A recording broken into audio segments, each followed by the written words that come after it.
The morning started like any other Tuesday until the sky changed forever. Jake Morrison was drinking his coffee and reading reports at the Earth Defense Coalition headquarters when every alarm in the building started screaming at once. Through the windows, he could see people on the street pointing upward with their mouths hanging open. Jake dropped his mug and ran outside. Above the city, massive ships hung in the air like impossible mountains of metal and light. They were beautiful, in a way that hurt to look at, with surfaces that seemed to shift between silver and deep blue. The ships made no sound, cast no shadows, and appeared to bend the very air around them. Similar scenes played out across the globe. In New York, London, Tokyo, and every major city on Earth, the ships appeared simultaneously. There were hundreds of them, each one larger than anything humans had ever built. Yet they just waited there, silent and still, as if they had all the time in the world. The panic lasted exactly 27 minutes. Then the broadcasts began. Every television, radio, computer, and phone on Earth received the same message at the same moment. The voice was calm, warm, and spoke in whatever language the listener understood best. Jake heard it in English. His neighbor Maria heard it in Spanish, and the Japanese tourists nearby heard it in their native tongue. "People of Earth," the voice said, "we are the Ketheri. We come in peace and with a sacred purpose. Your species stands at a crossroads that all intelligent life must face. We are here to protect you from a fate that has claimed countless civilizations before yours." Jake felt his heart hammering as he stared up at the nearest ship. Around him, the street had gone completely quiet, except for the continuing broadcast. "We know you have questions," the voice continued. "We know you are afraid. This is natural and expected. Tomorrow, our representative will address your United Nations. Until then, know that you are safe.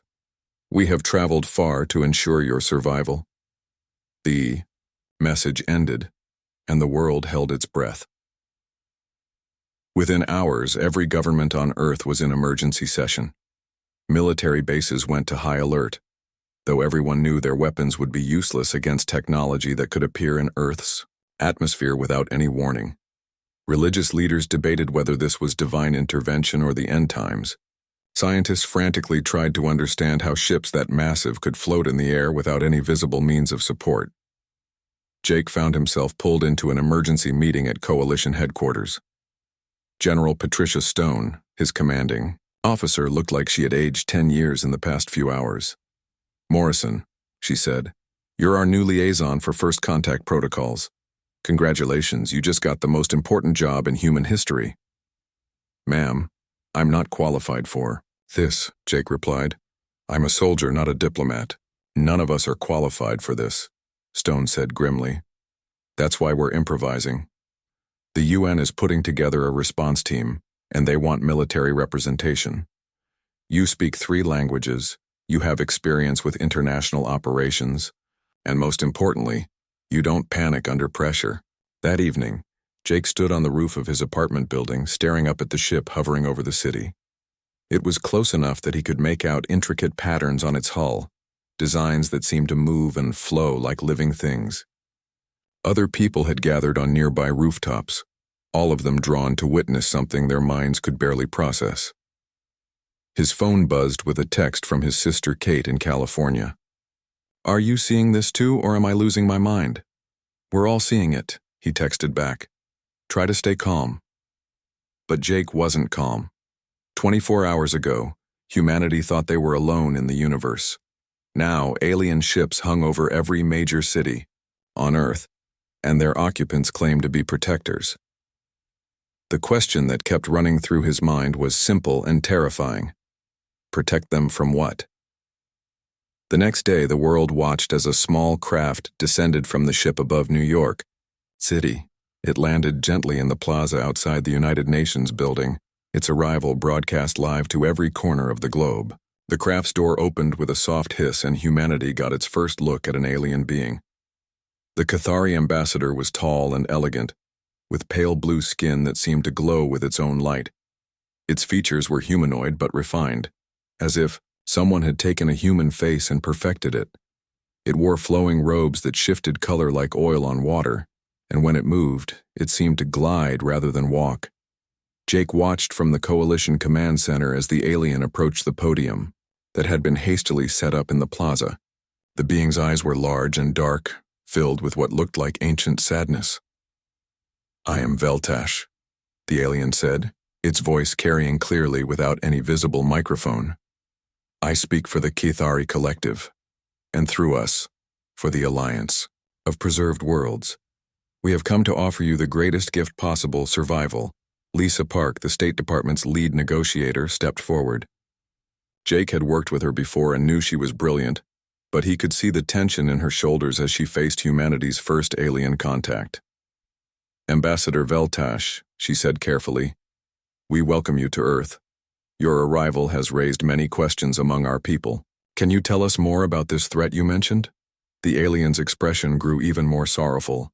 "The universe is vast and beautiful, but it is also cruel to young species like yours. There are forces that seek to silence new voices before they can truly speak. There are hungers that devour entire civilizations. There are mistakes that growing species make that lead to their extinction." "Can you be more specific?" Lisa asked. "To know the specific nature of what hunts you would only hasten your destruction," Veltash replied. "This is the tragedy we have witnessed across the galaxy.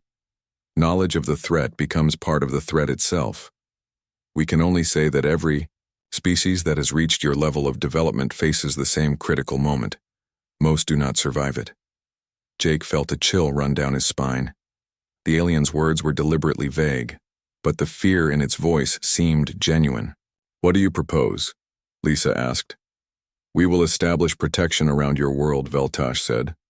"Our technology will shield you from the dangers that prowl between the stars.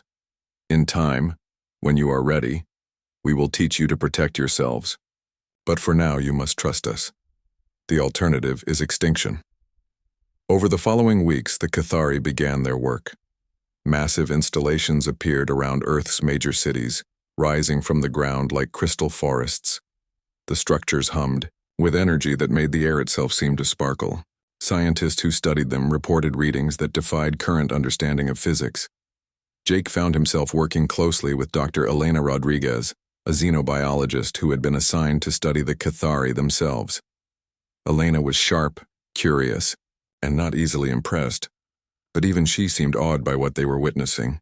"Their technology is like nothing we've ever seen," she told Jake as they watched a Kithari installation being constructed in real time. "It's not just advanced, it's elegant. It works with natural forces instead of fighting against them." "Do you trust them?"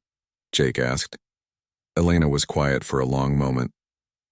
"I want to," she said finally. "They seem genuinely concerned about our welfare, but there's something that bothers me." "What?" "They're afraid," she said. "Really, truly afraid. Not just cautious or concerned, but terrified. The question is, are they afraid for us, or are they afraid of us?" Jake had been wondering the same thing. The Kithari claimed to be humanity's protectors, but they also seemed to be studying human behavior very carefully. Their installations weren't just defensive, they were also observational, constantly scanning and recording everything that happened around them. As the first month of alien occupation passed, humanity began to adapt to their new reality. The Kithari were unfailingly polite and helpful. They shared medical technology that eliminated several diseases. They provided clean energy solutions that began to reverse climate change. They asked for nothing in return except patience and trust. But late at night, standing on his roof and looking up at the ships that never left, Jake couldn't shake the feeling that something was wrong. The Kithari had promised to protect Earth, but they had never actually answered the most important question. Protect them from what? And perhaps more importantly, who had asked them to come? 6 months had passed since the Kithari arrived and Earth had settled into an uneasy routine. The alien ships still hung in the sky, but people had stopped staring at them every day. Children drew pictures of the beautiful crystal installations in art class. News programs featured regular updates on the aliens' latest gifts to humanity. Jake Morrison stood in the observation deck of Luna Station, the joint human Kithari research facility built on the moon's surface.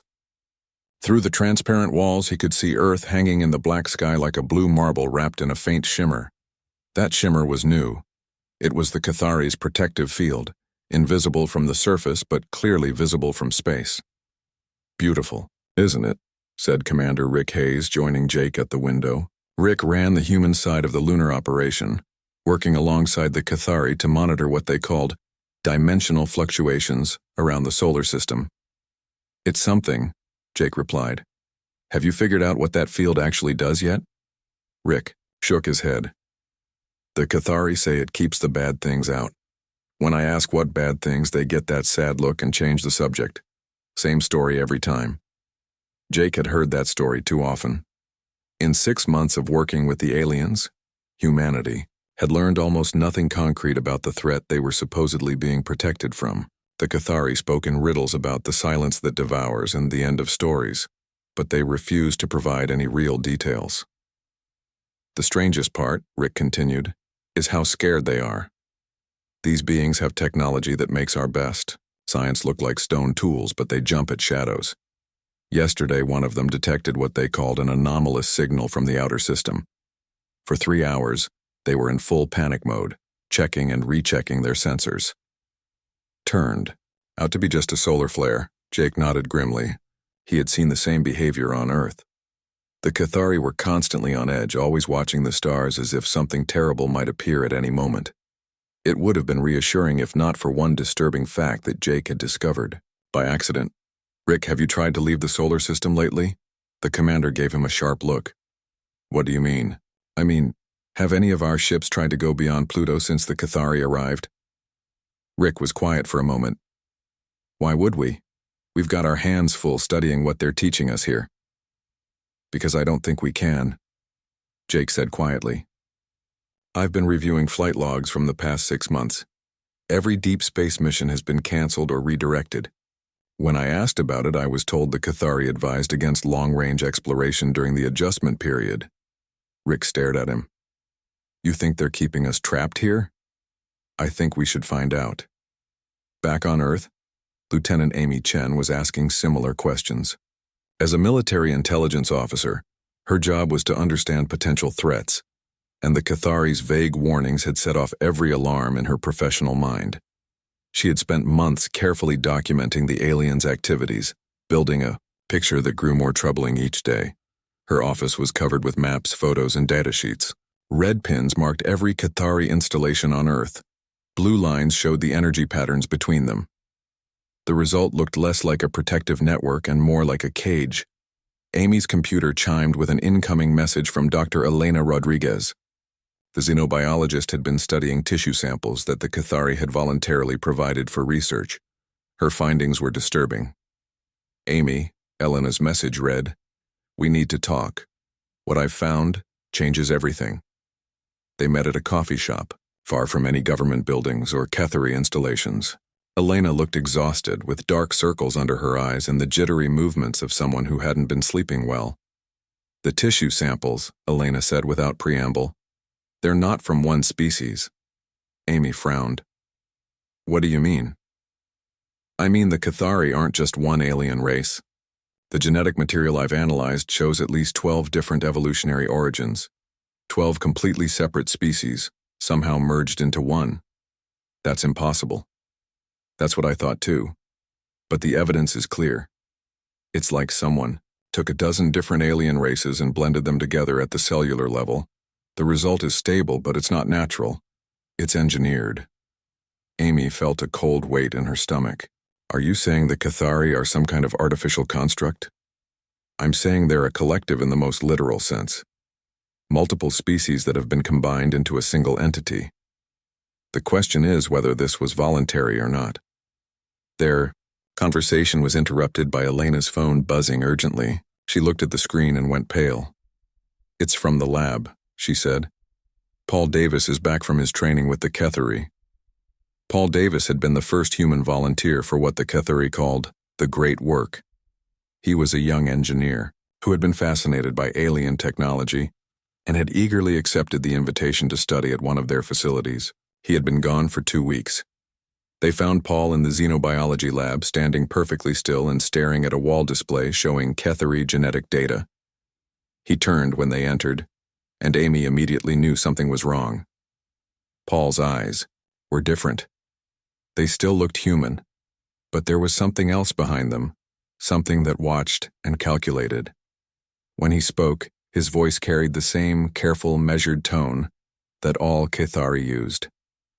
"Amy, Elena, it is pleasant to see you both." Elena stepped forward carefully. "Paul, how are you feeling? How was your time with the Cathari?" "It was enlightening," Paul replied. "I have learned much about the nature of existence and the necessity of preservation. The Cathari have shown me truths that individual consciousness cannot fully comprehend." "What kind of truths?" Amy asked. Paul tilted his head in a gesture that was purely alien. "The universe is vast and hostile to isolated intelligences. Survival requires adaptation. The Cathari offer the greatest adaptation possible." "And what's that?" "Unity. The end of the loneliness that plagues all thinking beings. The security that comes from being part of something greater than oneself." Elena and Amy exchanged glances. This wasn't the enthusiastic young engineer who had left 2 weeks ago. Paul spoke like the Cathari now, in the same vague, philosophical terms that revealed nothing concrete. "Paul," Elena said gently, "do you remember your sister Katie? She called yesterday asking about you." For just a moment, something flickered in Paul's eyes. Something human and confused. Then it was gone, replaced by that same alien calm. "Individual. Attachments are temporary," he said. "The collective offers permanence." After Paul left, Amy and Elena sat in stunned silence. "We have to tell someone," Elena finally said. "Tell them what? That our allies might be turning humans into something else? We need proof." Amy's phone rang. It was Jake Morrison calling from Luna Station. "Amy, we've got a problem up here. Rick tried to send a probe beyond Neptune today. The Cathari stopped it." "Stopped it how?" "Their defensive grid extends all the way to the edge of the solar system. Nothing gets in, but more importantly, nothing gets out. We're not just being protected, Amy, we're being quarantined." That night, Amy stood on her apartment balcony, looking up at the Cathari ship that hovered over the city. Its lights pulsed in a rhythm that seemed almost hypnotic. She had noticed that more people were spending time just watching the ships lately, as if drawn to them. Her neighbor across the street, Mrs. Patterson, was doing the same thing. The old woman stood at her window every night now, staring up at the alien vessel with an expression of dreamy contentment. When Amy had spoken to her the day before, Mrs. Patterson had seemed different too, calmer, less worried about her usual complaints. Amy pulled out her tablet and began typing a report. She wrote about the genetic evidence, about Paul's transformation, about the barrier around the solar system. As she wrote, a disturbing picture began to emerge. The Cathari had promised to protect humanity from an unnamed threat. But what if the threat was real, and the Cathari's protection was worse than destruction? What if they were saving humanity? The same way a collector saves butterflies by pinning them to a board where they could never fly again. The next morning brought news that made Amy's blood run cold. 3 more humans had volunteered for the great work. The program was expanding, and the Cathari were accepting more candidates each week. Jake Morrison returned from the moon that afternoon with Rick Hayes. They met with Amy and Elena in a secure conference room, sharing information that painted an increasingly grim picture. "The Cathari aren't just studying us," Jake said. "They're changing us. The energy field around Earth isn't just defensive, it's having biological effects. Subtle ones, but measurable." "What kind of effects?" Elena asked. "Neurological. People are becoming more compliant, less aggressive, more willing to accept authority without question. The changes are so gradual that most people don't notice them." Rick nodded grimly. "And every human who goes through their great work program comes back fundamentally different. More like them." Amy looked around the table at the 3 people who might be the only ones left who could see what was really happening. "So what do we do?" she asked. Jake's jaw tightened. "We find out the truth," All of it, even if the Cathari don't want us to know. Outside the window, the alien ship pulsed with its hypnotic light, and somewhere in the city below, more humans watched it with growing fascination. Dr. Alex Turner had always been the kind of scientist who asked uncomfortable questions. While other researchers celebrated the medical advances the Cathari had shared, Alex focused on the side effects nobody wanted to discuss. He worked late, nights in his laboratory, running tests that his supervisors hadn't approved and studying data that made his hands shake. The breakthrough came at 3 in the morning on a Tuesday. Alex stared at his computer screen, reading the results for the 10th time to make sure he wasn't making a mistake. The atmospheric readings from around Cathari installations showed trace amounts of compounds that shouldn't exist in Earth's air. More disturbing was what those compounds did to human brain tissue in laboratory tests. Alex reached for his phone with trembling fingers and called Jake Morrison. "Jake, I need you to come to my lab right now. Don't tell anyone where you're going." An hour later, Jake stood in Alex's cluttered laboratory, looking at brain scans that made his stomach turn. On the left side of the screen were scans of human brains from before the Cathari arrived. On the right were recent scans from people living near the alien installations. "The differences are subtle but consistent," Alex explained, pointing to areas highlighted in red. "The regions responsible for independent thinking, questioning authority, and creative problem-solving are all showing reduced activity. It's not damage exactly, more like they're being suppressed. You're saying the Cathari are drugging us? I'm saying their installations are releasing chemicals that make humans more passive and agreeable. The effect builds up over time. People, exposed for months, become increasingly compliant and less likely to challenge what they're told." Jake felt sick. "How many people are affected?" "Anyone living within 50 miles of a Cathari installation. That's about 60% of Earth's population." They were interrupted by Alex's computer chiming with an urgent message. The text was from Elena Rodriguez, and it contained only an address and the words, "Come now." Found the truth. Elena met them at the back entrance of a Cathari facility outside the city. She looked terrified but determined, clutching a small recording device in her hands. "I got inside," she whispered. "I saw what they're really doing to the volunteers." She led them through a maintenance tunnel that connected to the facility's lower levels. The Cathari had built their installations partially underground, with vast chambers that most humans never saw. Elena's security clearance had given her access to areas that were supposed to be off-limits. "The great work isn't training," Elena said as they crawled through the narrow passage. "It's conversion. They're turning humans into Cathari." They emerged into a large chamber filled with dozens of transparent tubes. Each tube contained a human figure floating in glowing liquid. Jake recognized some of the faces. There was Paul Davis, the young engineer who had volunteered first. Next to him was Dr. Sarah Kim, a linguist who had joined the program 3 weeks ago. All of them had tubes and wires connected to their heads and bodies. "They're not dead," Elena explained quietly. "But they're not exactly alive either. The process breaks down their individual consciousness and rebuilds it as part of the Cathari collective. Their bodies are being modified too. Enhanced, but no longer fully human." Alex was taking readings with a handheld scanner. "The genetic changes are extensive. They're becoming something new, something that looks human but thinks like a Cathari." A soft sound made them all freeze. Footsteps were approaching from the main corridor. Elena quickly led them to a hiding spot behind some machinery, and they watched as Ambassador Veltash entered the chamber with 2 other Cathari. The aliens moved between the tubes, checking readings and making adjustments. Their behavior was different here than in public, more clinical, less concerned about appearing benevolent. "The integration proceeds well," one of the Cathari said in their musical language. Elena had learned enough of it to translate quietly for the others. "This batch will be ready within days," Veltash replied.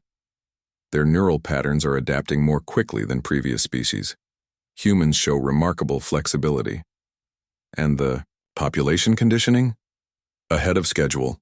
The atmospheric modifications are working better than expected. Resistance to our guidance decreases by measurable amounts each week." Jake clenched his fists, fighting the urge to charge at the aliens. They were discussing humanity like livestock being prepared for slaughter. What of the others? The third Kethari asked. The ones who ask questions? Veltash's expression became troubled. A few individuals show unusual resistance to our influence. We are monitoring them. If necessary, they will be invited to join the great work ahead of schedule. The aliens finished their inspection and left. Elena led the group back through the maintenance tunnel, all of them too stunned to speak until they were safely away from the facility. We have to tell someone, Alex said when they reached his laboratory. Tell them what? Jake replied bitterly. That our saviors are slowly lobotomizing the human race? Who would believe us? And who could we trust? For all we know, half the government is already under their influence. Elena was staring at her recording device. There's something else, something Veltash said that I didn't translate. What? He mentioned the pattern. He said humanity was following the same pattern as 47 previous species. We're not the first, Jake. The Cathari have done this before. The implications hit them like a physical blow. Somewhere in the galaxy were the remains of 47 other civilizations that had accepted Cathari protection. All of them had probably faced the same choice: submit to gradual absorption or face some mysterious threat alone. We need to find out what happened to those other species, Jake said. Over the next week, the small group worked in secret to uncover the truth about the Cathari's past. Amy Chen used her intelligence connections to access classified observations of the alien ships. What she found was disturbing. The vessels weren't just transport ships. They were arcs, designed to carry the absorbed remnants of multiple civilizations. Elena discovered references in Cathari data files to something called the Preservation Protocol. The files were heavily encrypted, but she managed to decode enough to understand the basic concept. When a species reached a certain level of technological development, they inevitably faced extinction through war, environmental collapse, or other self-destructive behaviors. The Cathari solution was to preserve the essential elements of each civilization by absorbing them into the collective. It's not conquest, Elena explained during one of their secret meetings. It's salvation from their perspective. They genuinely believe they're saving us from ourselves. By destroying everything that makes us human, Alex replied angrily. Jake had been studying the barrier around the solar system, trying to find weaknesses. The worst part is that they might be right about the threat. I've been analyzing their defensive grid, and it's not just keeping things out. It's designed to stop something specific, something that hunts young civilizations. Does it matter? Amy asked. Even if there really is something out there that wants to destroy us, at least we'd die as humans. The Cathari aren't offering survival. They're offering extinction with a smile. Their conversation was interrupted by an emergency alert on all their phones. A news broadcast was announcing that Ambassador Veltash would be making an important announcement about the expansion of the Great Work Program. They watched in horror as the alien diplomat explained that the initial success of human volunteers had convinced the Cathari to accelerate the program. They were now accepting 1,000 volunteers per week. The selection process would be streamlined to handle the increased numbers. The transformation of your species into something greater than itself is proceeding beautifully, Veltash said to the cameras. Soon, humanity will join the countless civilizations that have found peace and security within our collective consciousness. The broadcast showed images of the converted humans, now working alongside the Cathari with serene smiles and empty eyes. They moved with inhuman precision and spoke with the same measured tones as their alien masters. Jake turned off the television and looked around at his three companions. They might be the only people left on Earth who understood what was really happening. The atmospheric conditioning was making the general population more accepting of Cathari guidance with each passing day. Soon, resistance would be impossible. We have to act now, he said quietly, before it's too late. Act how? Alex asked. We're 4 people against the most advanced civilization in the galaxy. We're 4 humans, Jake replied. And humans have one advantage the Cathari don't understand. What's that? We're too stubborn to know when we're beaten. Outside, the Cathari ships pulsed with their hypnotic light, and across the city, more humans stared up at them with growing fascination. But in Alex's laboratory, 4 people who refused to be saved began planning humanity's last desperate gamble for freedom. The resistance began in Alex Turner's laboratory with 4 people and a desperate plan. Within 3 weeks, it had grown to include dozens of humans who had somehow avoided the worst effects of the Cathari's atmospheric conditioning. Scientists, soldiers, engineers, and ordinary citizens who still possessed the stubborn human refusal to accept easy answers. Jake Morrison stood in an abandoned subway tunnel beneath the city, addressing a group of 37 men and women who represented humanity's last hope for independence. The tunnel was deep enough to block Cathari sensors, and old enough that their surveillance systems hadn't mapped it completely. "We know what we're up against," Jake said quietly. "The most advanced civilization in the galaxy wants to save us by destroying everything that makes us human. They've done it 47 times before, and they expect us to follow the same pattern as every other species." A woman named Betty Walsh raised her hand. She was a mechanic who had noticed that her co-workers near the Cathari installations were becoming increasingly passive. "What makes you think we can succeed where 47 other civilizations failed?" "Because we're not like other civilizations," Elena Rodriguez answered from beside Jake. "Every species the Cathari encountered eventually accepted their protection when the pressure became too great. But humans have a history of choosing death over surrender. We'd rather fight impossible odds than submit to certain safety." Amy Chen spread out blueprints on a makeshift table. "We've identified 3 critical targets. First, the atmospheric processors that are drugging the population. Second, the conversion facilities where they're turning humans into Cathari. Third, the containment field generators that are keeping us trapped in the solar system. Taking out any one of these targets will be almost impossible," added Alex. "Taking out all 3 simultaneously is insane. That's why it might actually work." The Cathari expected resistance, but they expected it to follow logical patterns. They had prepared for coordinated military strikes, political movements, and organized rebellions.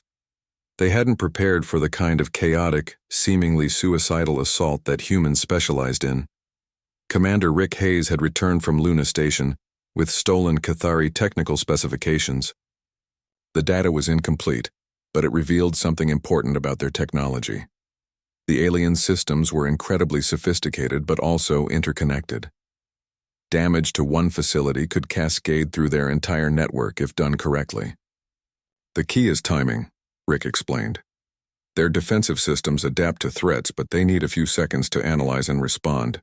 If we hit them hard and fast across multiple points, we might be able to overload their ability to compensate." The plan they developed was complex and desperate. 3 teams would strike simultaneously at installations in different parts of the world. Each team would have only minutes to complete their mission before Cathari reinforcements arrived. Success would require precise coordination, incredible luck, and the kind of reckless courage that had gotten humans into trouble throughout history. But first, they needed to neutralize the atmospheric conditioning that was making most of humanity compliant. Alex had developed a countermeasure based on his research into the Cathari's chemical compounds. It wasn't a cure, but it could temporarily block the effects of their influence. "The treatment is dangerous," Alex warned as he prepared doses for the team leaders.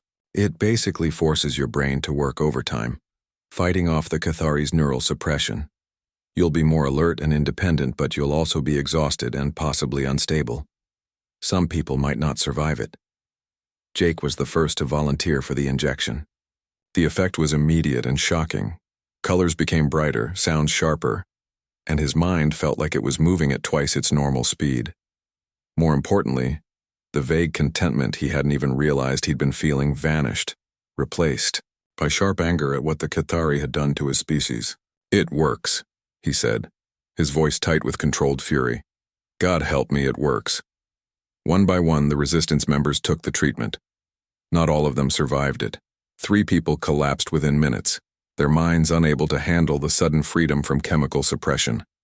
But the rest emerged from the process with a clarity of thought that had been missing from Earth for months. Lisa Park had been one of the first diplomats to work with the Cathari, and her transformation after taking Alex's treatment was dramatic. The polite, measured woman who had spent months carefully negotiating with the aliens became a fierce advocate for human independence. "I've been reviewing every conversation I've had with Veltash," she told the group during their final planning session. "The Cathari have a fundamental blind spot. They can't understand why any rational being would choose uncertainty over security. They've built their entire philosophy around the idea that survival is the highest good." "How does that help us?" asked Betty Walsh. "Because they can't predict our actions. Every decision we make that prioritizes freedom over safety confuses them. They keep expecting us to see reason and accept their protection. Our refusal to do so is something their collective consciousness can't process." The first strike came at dawn on a Tuesday. Rick Hayes led a team against the containment field generator at the edge of the solar system, using a modified spacecraft that had been hidden in the asteroid belt. The mission was a suicide run, with no chance of the team surviving even if they succeeded. Rick's last transmission came as his ship approached the massive alien structure that maintained the barrier around Earth. "Tell my wife I chose this," he said simply. "Tell her we all chose this." The explosion was visible from Earth as a brief new star in the morning sky. The containment field flickered and failed, and for the first time in over a year, human spacecraft could leave the solar system. Simultaneously, Amy Chen led an assault on the atmospheric processing stations. Her team used stolen Cathari technology against the aliens themselves, turning their own defensive systems into weapons. The attack succeeded in destroying 3 major processors before Cathari reinforcements arrived. Amy's team was captured, but not before they had dealt a crippling blow to the aliens' ability to chemically control the human population. Across Earth, people began to wake up from the artificial calm that had been imposed on them, and many of them didn't like what they saw. The third strike was the most dangerous. Jake Morrison and Elena Rodriguez infiltrated the main conversion facility, seeking to free the humans who were being transformed into Cathari. What they found there changed everything they thought they knew about their enemy. Paul Davis was awake in his conversion tube, but he wasn't the mindless drone they had expected. His eyes were his own, filled with confusion and growing horror as he realized what was happening to him. "Jake?" Paul's voice was weak, but recognizably human. "What's happening to me? I can hear them in my head, but I can still think my own thoughts." Elena worked frantically to disconnect the conversion equipment while Jake stood guard. "We're getting you out of here, Paul. Just hang on." "I can feel them," Paul continued, his voice stronger now. "The collective. All the species they've absorbed.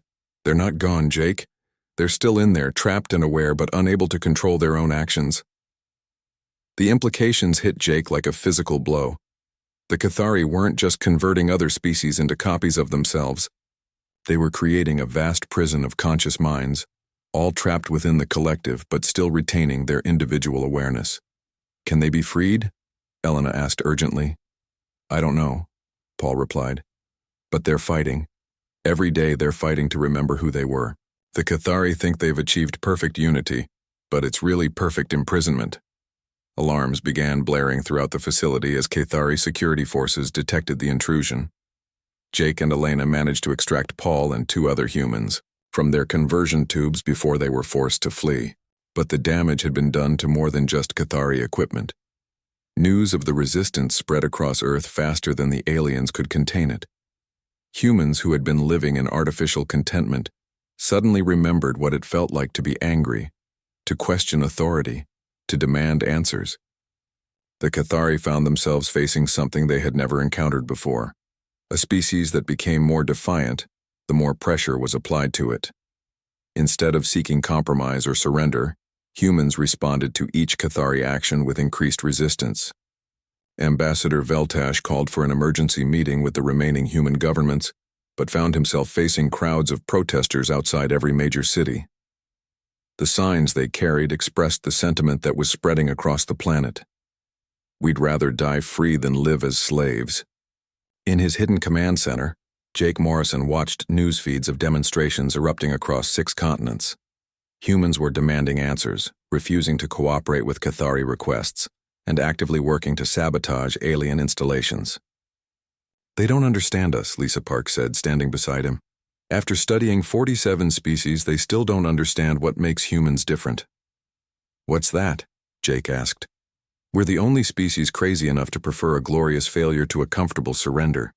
Outside, the Ketheri ships that had hung over Earth's cities for over a year began to pulse with new rhythms. The final confrontation came not with weapons or violence, but with a simple question that shattered everything the Ketheri believed about themselves.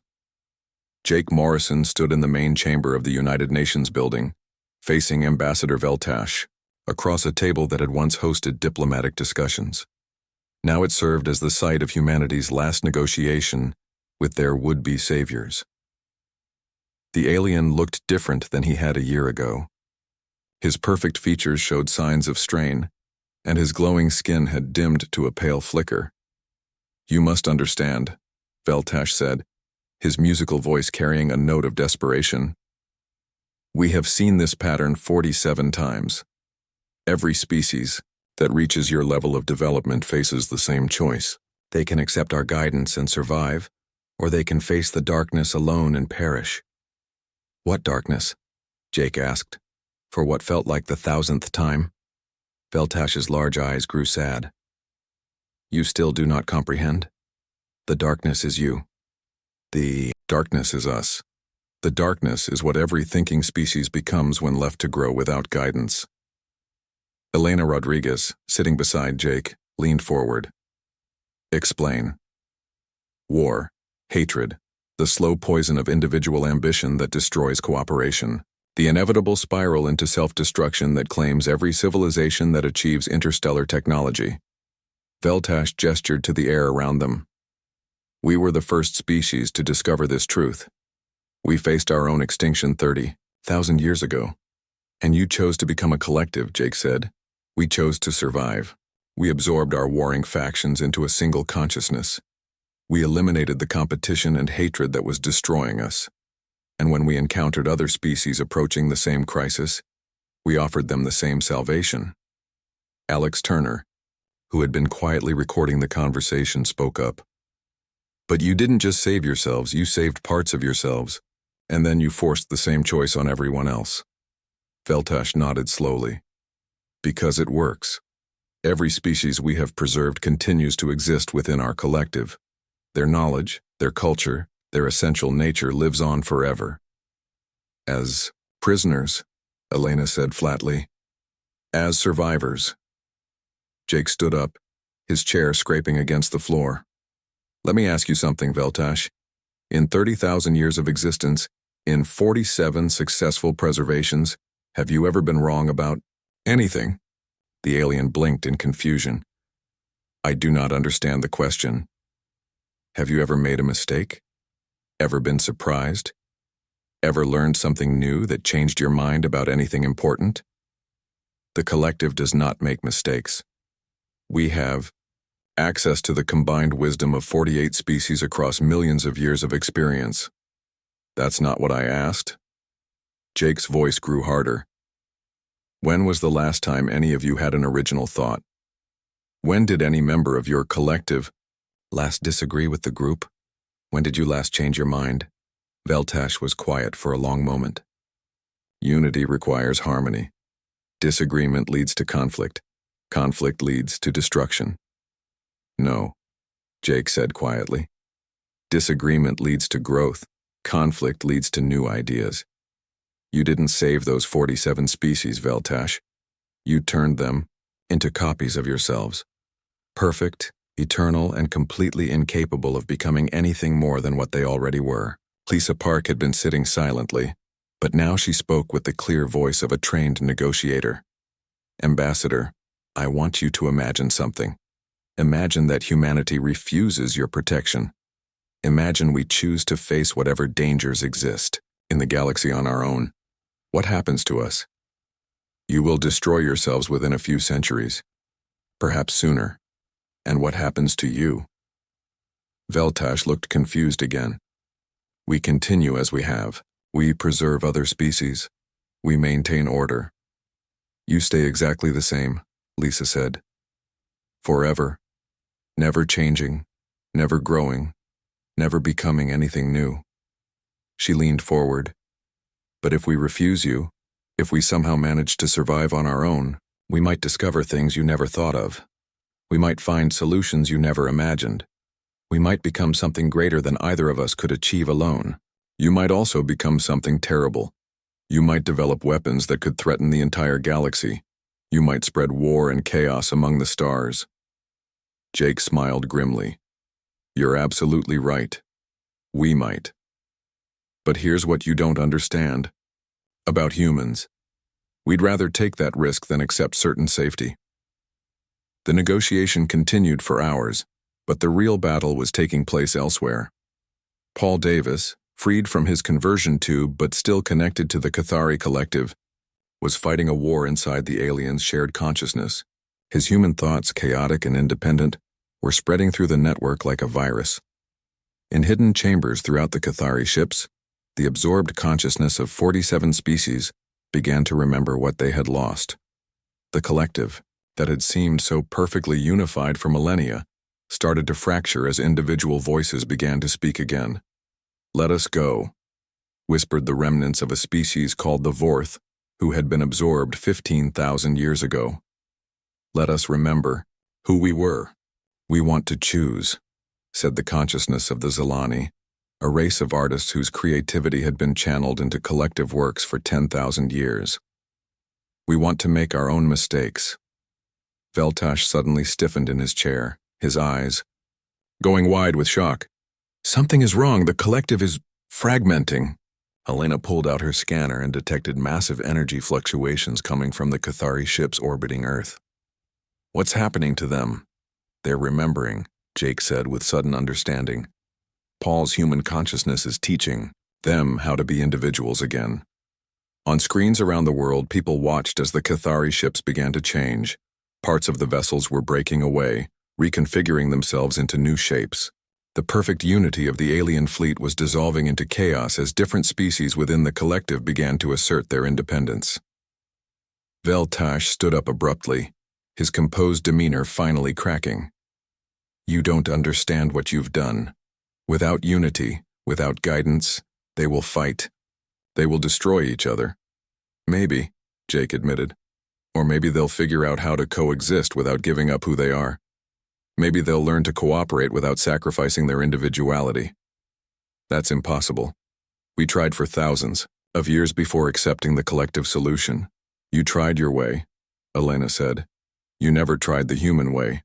Above Earth, the first ship to break free from the Cathari fleet sent a broadcast in a language that hadn't been heard for 15,000 years.